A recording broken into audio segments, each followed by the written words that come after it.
प्रिय साथियों, स्वागत है आपका हमारे इस प्रेरणादायक कहानियों की श्रृंखला वाले चैनल में।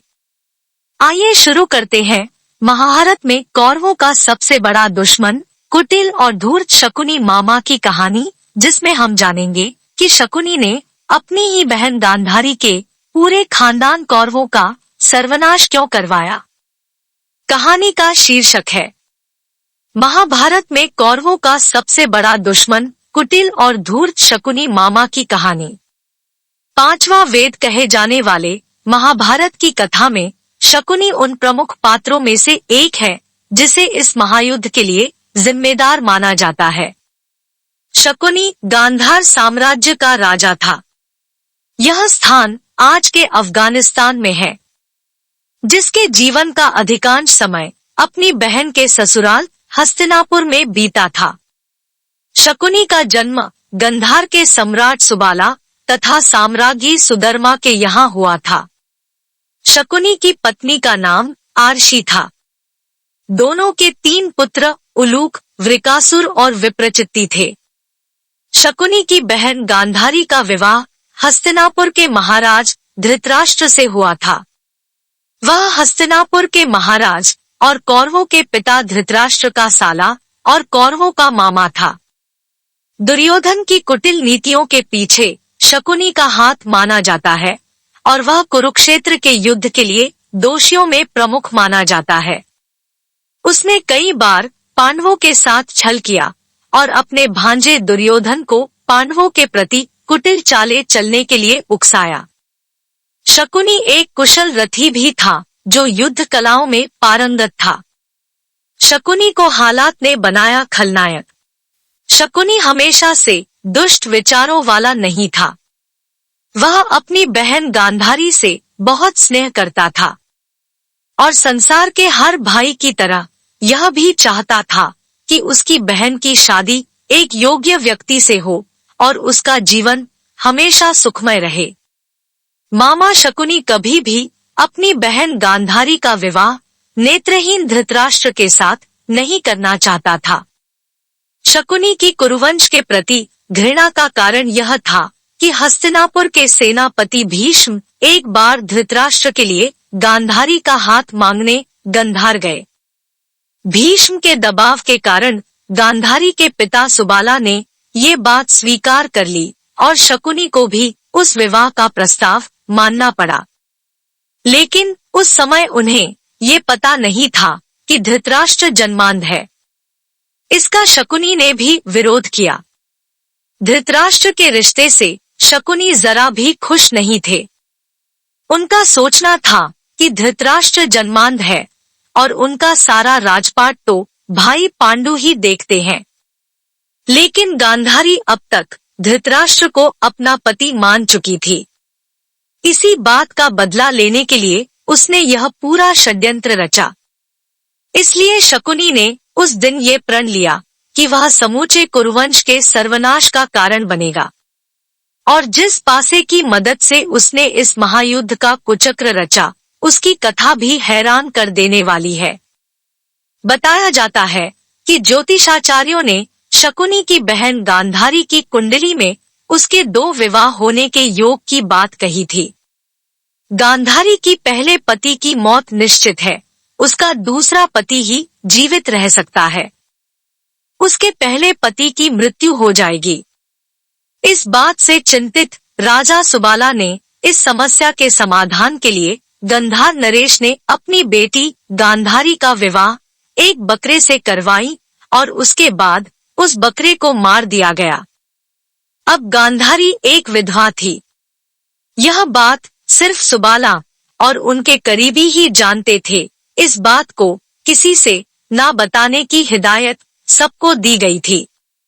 इस घटना के कुछ समय बाद गांधारी की शादी हस्तिनापुर के राजकुमार धृतराष्ट्र से हो गई। धृतराष्ट्र और पांडव इस बात से अनजान थे कि गांधारी एक बकरे की विधवा है। धृतराष्ट्र की गांधारी से विवाह के बाद गांधारी से जुड़े इस सच कि गांधारी एक बकरे की विधवा है, यह बात सबके सामने आ गई। धृतराष्ट्र और पांडव को इस बात पर बहुत ठेस पहुंची। धृतराष्ट्र बहुत नाराज हुए और उन्हें लगा कि राजा सुबाला ने उनके साथ धोखा किया है, अपमान किया है। अपने अपमान का बदला लेने के लिए धृतराष्ट्र ने गांधार राज्य पर हमला करवा दिया और राजा सुबाला और उनके 100 पुत्रों सहित शकुनी के पूरे परिवार को बंदीगृह में डाल दिया गया। धृतराष्ट्र उनके साथ बहुत बुरा व्यवहार करते थे, उन्हें बहुत मारा पीटा जाता था। धृतराष्ट्र राजा सुबाला से अपने रिश्ते का भी मान नहीं रखते थे। राजा सुबाला और उनके परिवार को बंदी गृह में कैद उन सभी को इतना ही भोजन दिया जाता था कि वह धीरे धीरे भूख से तड़प कर मृत्यु को प्राप्त हो जाएं। दिन बीतते गए और राजा सुबाला के पुत्रों में से एक एक की मौत भूख के कारण होती गई। तब राजा सुबाला सोचने लगे कि इस तरह वे अपने वंश का अंत नहीं होने देंगे। सुबाला ने निर्णय लिया कि वे सब अपने हिस्से के भोजन का त्याग करेंगे और किसी एक को देंगे जो बुद्धिमान और चतुर व्यक्ति हो, जो हम में से एक जीवित रहे और ताकतवर बने और उन सभी के अपमान, कष्ट और अपने साथ हुए अन्याय का बदला ले सके। अंततः शकुनी को बचाने का फैसला किया गया। चूंकि शकुनी उन सभी भाइयों में छोटा था, इसलिए सुबाला ने निर्णय लिया कि सभी शकुनी को अपना भोजन देंगे। शकुनी अपने पिता के इस निर्णय के विरोध में थे, लेकिन अपने पिता की आज्ञा के चलते उन्हें यह बात माननी पड़ी। अब बात करते हैं कि कैसे शकुनी के पिता सुबाला ने ही शकुनी की टांग तोड़ी और कैसे शकुनी अपने पिता की हड्डियों से बनाए जादुई और चमत्कारी पासे। शकुनी जिस पासों का प्रयोग करता था वह कोई आम पासे नहीं था। सुनने में आता है कि यह पासे शकुनी के पिता की हड्डियों से निर्मित थे, जिसके जरिए वह हमेशा अपनी चाल में सफल होता था। इन पासों के पीछे एक बेहद दिलचस्प और रहस्यमय कहानी है। समय बीतता गया और राजा सुबाला भी अब कमजोर होते गए। इस दौरान उन्होंने धृतराष्ट्र से एक आग्रह किया। उन्होंने उनसे माफी मांगी और अपने एक पुत्र शकुनी को माफ कर जेल से बाहर निकालने को कहा। ये भी कहा कि शकुनी हमेशा उनके पुत्र कौरवों के साथ रहेगा और उनका हितैषी रहेगा। धृतराष्ट्र ने अपने ससुर की इस आखिरी इच्छा को मान लिया और शकुनी को हस्तिनापुर ले आए, जिससे शकुनी कौरवों का शत्रु बन गया। मगर मरने से पहले सुबाला ने अपने पुत्र शकुनी से कहा कि मेरे मरने के बाद मेरी रीढ़ की हड्डी से ऐसे पासे बनाना जो उसकी इच्छा अनुसार अंक दिखाए। यही पासे शकुनी ने पांडव और कौरव के बीच हुए खेल में उपयोग किया, जिसमें युधिष्ठिर अपने 4 भाई और पत्नी द्रौपदी को हार जाते हैं और द्रौपदी का चीरहरण होता है। यही खेल महाभारत युद्ध का मुख्य कारण था। राजा सुबाला चाहते थे कि ये पासे धृतराष्ट्र और उसके वंश के अंत का कारण बने, और यही हुआ। शकुनी ने इन्हीं पासे के द्वारा महाभारत युद्ध करवाया। लेकिन शकुनी अपने इस प्रण को भूल न जाए, इसके लिए राजा सुबाला ने बाकी बचे सभी पुत्रों के साथ मिलकर शकुनी का एक पैर को तोड़ दिया, ताकि शकुनी को अपने पिता का ये वचन हमेशा याद रहे और वह अपने पिता और भाइयों का अपमान कभी ना भूले और अपने परिवार के अपमान की बात याद रहे। उसी के बाद से शकुनी लंगड़ा कर चलने लगे। यह सब होने के बाद राजा सुबाला ने अंतिम सांस ले ली। दुर्योधन के मन में बोए नफरत के बीज। महाभारत कौरव और पांडवों के बीच हुआ था, जिसे धर्मयुद्ध कहा गया। श्री कृष्ण के नेतृत्व में हुए इस युद्ध से धर्म पर चलने वाले पांडवों की जीत हुई और कौरवों की पराजय। लेकिन यह जानकर हैरानी होगी कि इस युद्ध को श्री कृष्ण ही नहीं बल्कि शकुनी भी कराना चाहता था। बताया जाता है कि शकुनी ही वो शख्स था जिसने अपने चौसर से ऐसी चाल चली कि पांडव और कौरवों के बीच युद्ध जैसी स्थिति बन गई। शकुनी ने इस बात की दुर्योधन को जरा भी भनक नहीं लगने दी कि उसका मामा अपनी बहन के वंश का विनाश करना चाहता था। शकुनी के बारे में कहा जाता है कि वह कभी भी जुए में नहीं हारा। उसकी जीत का रहस्य उसके पासों में छिपा था। शकुनी ने ही दुर्योधन के मन में पांडवों के प्रति नफरत का बीज बोया था और जुए का ऐसा खेल खेला कि पांडव उसमें अपना राजपाट सब कुछ गवा बैठे थे। जुए के इसी खेल के बाद कौरव और पांडवों के बीच महाभारत का महायुद्ध हुआ, जिसमें कुरु वंश का विनाश हो गया। शकुनी को यह बात अच्छी तरह से ज्ञात थी कि इस महायुद्ध में कौरवों की हार होगी। ऐसे में सवाल उठता है कि आखिर शकुनी ने यह सब जानबूझकर क्यों किया? शकुनी ने अपनी बहन के पूरे खानदान का सर्वनाश क्यों करवाया? शकुनी अपने पिता के वचन के अनुसार 100 कौरवों के शुभचिंतक बन के रहे, परंतु असलियत में शकुनी कौरवों का हितैषी नहीं बल्कि उनका विरोधी था। शकुनी ने कौरवों को अपने विश्वास में ले लिया कि वे उनके सबसे बड़े हितैषी है। साथ ही शकुनी उनके मन में हमेशा से गलत बात डालते रहे और गलत सीख देते रहे। शकुनी जानते थे कि कौरव पांडव को पसंद नहीं करते, जिसका उन्होंने फायदा उठाया। इसी बात का उपयोग उन्होंने अपने कार्य को अंजाम देने के लिए किया। कुरुक्षेत्र में हुई महाभारत के सबसे बड़े जिम्मेदार शकुनी ही थे। उन्होंने दुर्योधन को पांडवों के खिलाफ भड़काया और गलत बात का बीज बोते गए और इस तरह शकुनी ने कौरवों और पांडवों के बीच फूट डाल दी। दुर्योधन अब पांडवों का घोर शत्रु बन गया। शकुनी की कूटनीतिक चाल से हस्तिनापुर का बंटवारा 2 भागों में कौरवों और पांडवों के बीच हो गया और बाद में यही बंटवारा भीषण युद्ध महाभारत का रूप ले लिया। इस पूरे महाभारत के युद्ध में मामा शकुनी द्वारा रचे गए षड्यंत्र में चौसर का खेल का महत्वपूर्ण भूमिका है। हस्तिनापुर राज्य को 2 बराबर टुकड़ों में बांटकर एक भाग, जो कि पूर्णतः बंजर था, पांडवों को दे दिया गया, जिसे पांडवों ने अपने अथक प्रयासों से इंद्रप्रस्थ, वर्तमान दिल्ली नामक सुंदर नगरी में परिवर्तित कर दिया।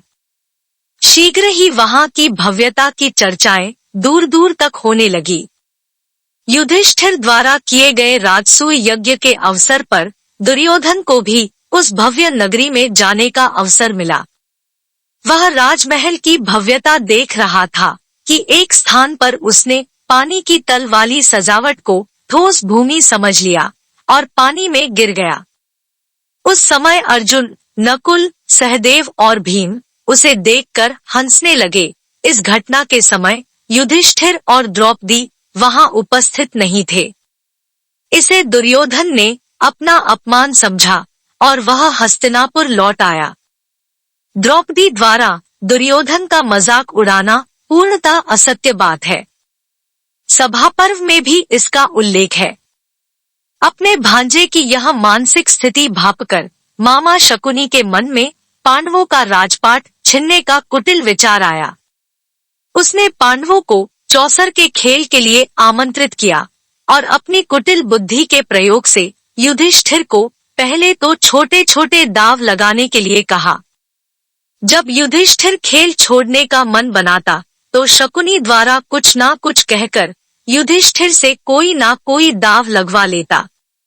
इस प्रकार महाराज युधिष्ठिर एक एक कर अपनी सभी वस्तुओं को दाव पर लगाकर हारते रहे और अंत में उन्होंने अपने भाइयों और अपनी पत्नी को भी दाव पर लगा दिया और युधिष्ठिर उन्हें भी हार गए।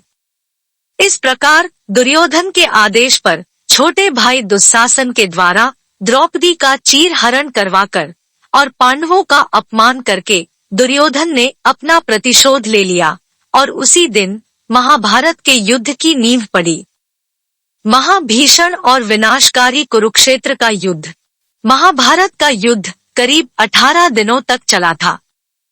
इन 18 दिनों के मध्य कौरवों और पांडवों की ओर से लाखों योद्धाओं की मौत हुई। कुरुक्षेत्र के इस युद्ध में शकुनी का वध, पांडु की दूसरी पत्नी माता माद्री के पुत्र पांडवों में सबसे छोटे भाई सहदेव के द्वारा युद्ध के 18वें दिन हुआ। सहदेव ने पांडव पत्नी द्रौपदी के अपमान का बदला लेने के लिए शकुनी को मारने की शपथ ली थी। युद्ध में सहदेव ने वीरतापूर्वक युद्ध करते हुए शकुनी और उलूक, शकुनी का पुत्र, को घायल कर दिया और देखते ही देखते उलूक का वध कर दिया। अपने पुत्र का शव देखकर शकुनी को बहुत दुख हुआ और वह युद्ध छोड़कर भागने लगा। सहदेव ने शकुनी का पीछा किया और उसे पकड़ लिया। घायल होने पर भी शकुनी ने बहुत समय तक सहदेव से युद्ध किया, लेकिन अंत में सहदेव के हाथों मारा गया। शकुनी के सभी भाइयों का वध इरावन और अर्जुन के द्वारा किया गया। इरावन अर्जुन और नागकन्या उलूपी का पुत्र था। वह एक कुशल धनुर्धर और मायावी अस्त्रों का ज्ञाता था। इस तरह शकुनी का अंत हो गया और साथ ही महाभारत का युद्ध भी समाप्त हो गया। प्रिय साथियों, इस तरह यह कहानी यहीं समाप्त होता है। मुझे पूरी उम्मीद है कि यह प्रेरणादायक कहानी आपको जरूर अच्छी लगी होगी। साथ ही आपको यह कहानी कितना मोटिवेट किया, कृपया कमेंट के माध्यम से अवश्य बताएं। साथ ही अपनी राय भी दे, जिससे हमें इस दिशा में मार्गदर्शन मिले। आपके किसी भी प्रश्न एवं सुझावों का स्वागत है। आपका कीमती समय देने के लिए दिल से शुक्रिया। और अंत में एक आग्रह है कि कृपया आप इस वीडियो को लाइक करें, शेयर करें और सब्सक्राइब जरूर करें। फिर मिलते हैं अगले वीडियो में किसी नए कहानी के साथ। तब तक के लिए जय हिंद, जय सनातन।